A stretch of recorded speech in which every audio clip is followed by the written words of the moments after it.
Guys, I cook so early, guys. I cook adobo for the baon and ulam ng aking apo. So, aga guys, no? Madali lang magluto, guys, kasi konti lang niluto ko para mabilis lang siyang maluto. So, ayan, ready na yung ating pork adobo. Diba, guys? Mabilisan lang yan. Ayan, guys. Para mabilis maluto, guys, konti lang niluto ko. Kasi nga, syempre, maghahabol tayo ng oras dahil ayan. Di ba?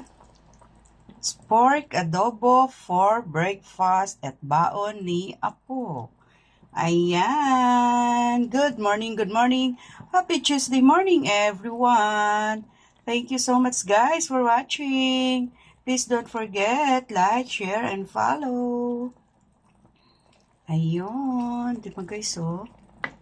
Diba? Ang ganda. Tingnan ang ating adobo. So, look at this.